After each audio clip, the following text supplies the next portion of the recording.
Hello everyone, how are you? Today we will solve class 5th maths worksheet week 3 subtopic to know about different geometrical shapes. Hello बच्चों, कैसे हो आप? आज हम कक्षा 5 सप्ताह 3 गणित विषय की वर्कशीट सॉल्व करेंगे। सब topic to know about different geometrical shapes, विभिन्न ज्योमेत्रीय आकृतियों की जानकारी। तो चलिए वर्कशीट सॉल्व करते हैं। Question 1, match the objects with their similar geometrical shapes and right the answer in your notebook. वस्तुओं का उनसे मेल खाती ज्योमेत्रीय आकृतियों से मिलान करें और उत्तर को कॉपी में लिखें। यहाँ हमें ऑब्जेक्ट्स को सही शेप से मैच करना है। फर्स्ट ऑब्जेक्ट को मैच करेंगे सी शेप से, जो कि एक स्क्वायर की शेप है। सेकंड ऑब्जेक्ट को मैच करेंगे ए शेप से, जो कि एक हेक्सागन की शेप है। थर्ड ऑब्जेक्ट को मैच करेंगे ई शेप से, जो कि एक पेंटागन की शेप है। फोर्थ ऑब्जेक्ट को मैच करेंगे बी शेप से। फिफ्थ ऑब्जेक्ट को मैच करेंगे एफ ऑब्जेक्ट से और सिक्स्थ ऑब्जेक्ट को मैच करेंगे डी शेप से। ये रेक्टेंगल शेप है। चलिए आगे बढ़ते हैं। Question 2, fill in the blanks, रिक्त स्थान भरो। A, a closed figure with 3 sides is known as, 3 भुजाओं वाली बंद आकृति को डैश कहते हैं। तो यहाँ लिखेंगे triangle. B, a closed figure with 5 sides is known as dash, 5 भुजाओं वाली बंद आकृति को डैश कहते हैं। तो यहाँ लिखेंगे pentagon. C, the shape of a carrom board is dash, carrom board की आकृति डैश होती है। तो यहाँ लिखेंगे square. D, the shape of a chapati is dash, रोटी का आकार डैश होता है। तो यहाँ लिखेंगे circle. E, if we join 2 squares then the new shape formed will be a, यदि हम 2 वर्गों को आपस में जोड़ दें तो डैश आकृति बन जाएगी। तो यहाँ लिखेंगे rectangle. F, the shape of a blackboard is dash, तो यहाँ लिखेंगे rectangular. G, 3 circular things are, 3 गोलाकार वस्तुओं के नाम लिखो। तो यहाँ हम लिख सकते हैं chapati, wheel, bangle, pizza, etcetera. H, 3 triangular things are, 3 तिकोनी वस्तुओं के नाम लिखो। तो यहाँ पर ट्रायंगुलर शेप्स के बारे में लिखना है। तो यहाँ हम लिख सकते हैं samosa, sandwich, bread pakora, traffic signal, etcetera. I, 3 square things are, 3 वर्गाकार वस्तुओं के नाम लिखो। यहाँ पर आपको स्क्वायर थिंग्स के नाम लिखने हैं। तो यहाँ लिख सकते हैं carrom board, bread, window, etcetera. J, 3 rectangular things are, 3 आयताकार वस्तुओं के नाम लिखो। तो यहाँ लिख सकते हैं मोबाइल, लंच बॉक्स, बुक, बस, एक्सेट्रा। चलिए आगे बढ़ते हैं। Right the name and the number of geometrical shapes used in the picture. चित्र को देखकर इसमें प्रयुक्त आकृतियों के नाम व उनकी संख्या खाली स्थान में लिखें। आप देख सकते हैं यहाँ पर पिक्चर दी गई है। आपको इस पिक्चर में कौन कौन सी शेप्स हैं उनके नाम और नंबर लिखने हैं। आप देख सकते हैं फर्स्ट शेप सर्कल, कितने हैं 3।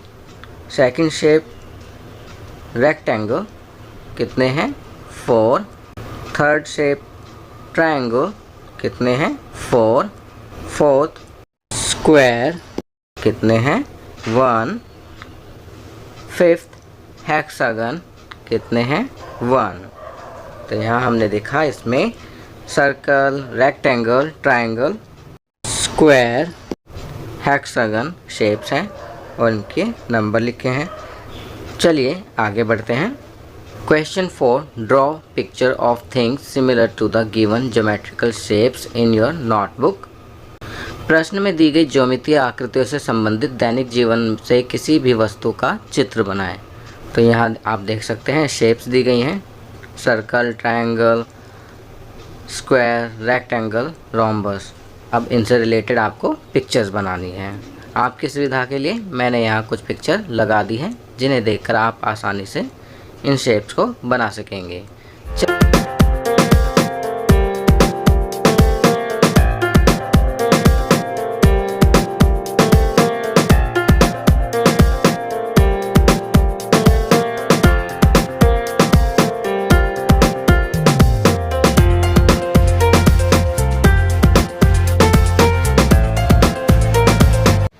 चलिए आगे बढ़ते हैं। लाइफ स्किल, शॉपिंग, जीवन कौशल, खरीदारी। Write down your weekly grocery list, estimate the cost of each item and calculate the total cost of the grocery. अपनी साप्ताहिक किराने की सूची लिखें, प्रत्येक वस्तु की कीमत का अनुमान लगाएं और किराने के सामान की कुल कीमत की गणना करें। तो आप देख सकते हैं यहाँ एक टेबल दी गई है। इस टेबल में आप सीरियल नंबर लिखेंगे, ग्रोसरी आइटम लिखेंगे और उसकी एस्टिमेटेड कॉस्ट लिखेंगे। जैसे serial number 1 grocery item 10 kg आटा, estimated cost ₹250। Second serial number grocery item 5 kg rice, estimated cost ₹150। Third number पर लिखेंगे 2 litre mustard oil, estimated cost ₹300।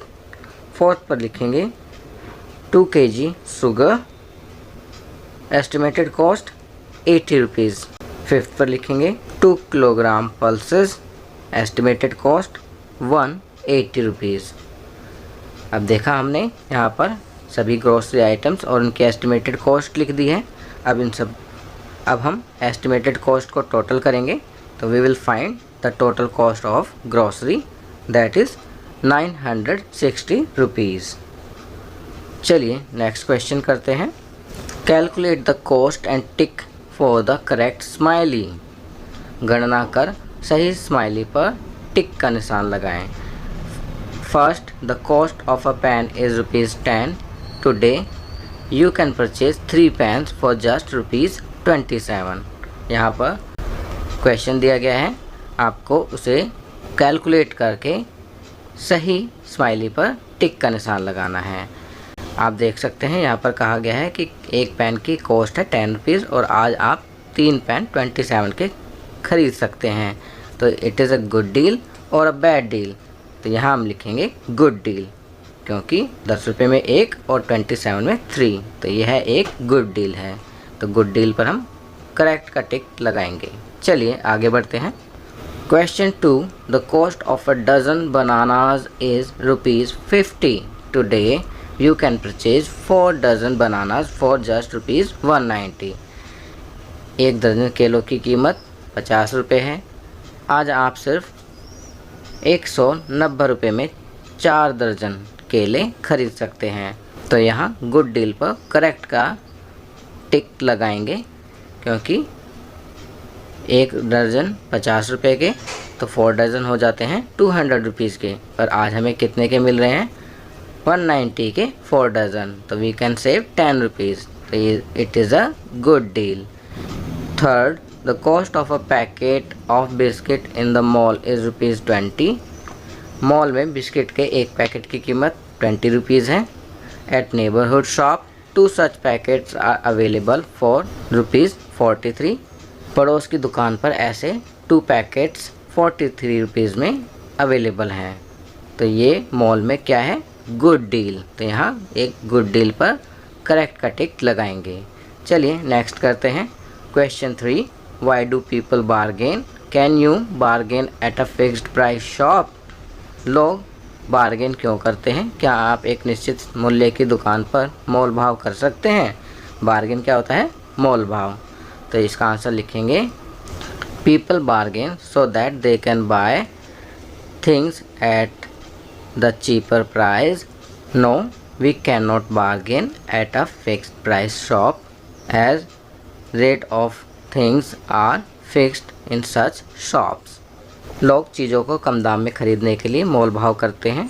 हम निश्चित मूल्य की दुकान पर मोल भाव नहीं कर सकते, क्योंकि ऐसी दुकानों पर वस्तुओं के मूल्य निश्चित होते हैं। तो बच्चों, ये वर्कशीट यहाँ कंप्लीट होती है। अगर ये वीडियो आपको अच्छी लगी तो इसे लाइक एंड शेयर ज़रूर करें। अन्य विषयों पर बने हमारे लेटेस्ट वीडियोस को देखने के लिए चैनल को सब्सक्राइब करना ना भूलें और देखते रहिए हमारा channel knowledge kingdom. Thank you.